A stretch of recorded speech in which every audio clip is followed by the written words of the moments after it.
एक फार चांगलं वाक्य आहे त्या एका स्कॉटिश साहित्यिकाचं आणि त्याच्यानंतर ते बऱ्याच लोकांनी वापरलं. मला सुटलं लेनिनने वगैरे पण ते नंतर त्या गोष्टी यूज केल्या थोड्याशा वेगवेगळ्या पद्धतीने, की तुमच्याकडची लहान मुलं कोणती गाणी गातात सांगा, मी तुमच्या देशाचं भविष्य सांगतो, असं ते वाक्य होतं. मला थोडंसं ते बदलावंसं वाटलं आणि ते बदललेलं वाक्य असं आहे की तुमच्याकडे ट्रॅफिकचा तुम्ही केऑस दाखवा किंवा तुमच्याकडची ट्रॅफिकची परिस्थिती दाखवा, मी तुम्हाला तुमच्या देशाचं भविष्य सांगतो.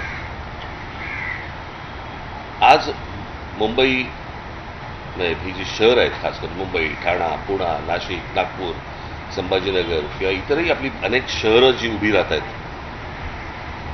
यातल्या बऱ्याचशा सगळ्या शहरांमध्ये आज खूप मोठ्या प्रमाणावरती रिडेव्हलपमेंटची कामं मोठ्या प्रमाणावरती उभी राहत आहेत आणि सरसकट सर्रास सगळ्या ठिकाणी ह्या गोष्टी होत आहेत. त्याच्यामध्ये प्रचंड मोठ्या प्रमाणावरती अनधिकृत गोष्टी पण होत आहेत. आज जिकडे 50 माणसं राहत होती त्या ठिकाणी 500 माणसं राहायला आली आहेत एका जागेत. माणसं वाढली आहेत, त्यांच्या गाड्या वाढल्या आहेत, ट्रॅफिक वाढलं आहे आणि ते सगळ्या गोष्टी रस्त्यावरती आल्या.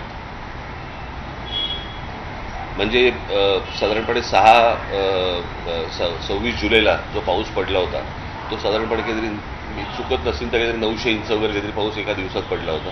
परवाचा पाऊस साधारणपणे 400 इंच वगैरे पडला, बरोबर ना.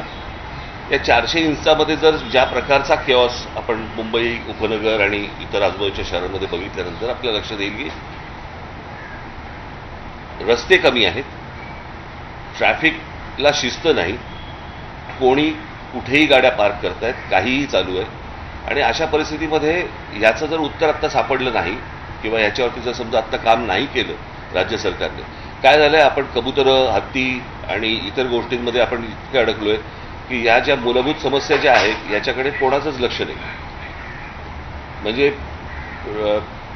लोकांना गाड्या पार्क करण्यासाठी म्हणून ज्या पार्किंग लॉट जे उभे करायला पाहिजेत सरकारकडनं किंवा महानगरपालिकेकडनं, काही केलेत नाही, अशाला भागणे, पण लोक तिकडे जात नाहीत.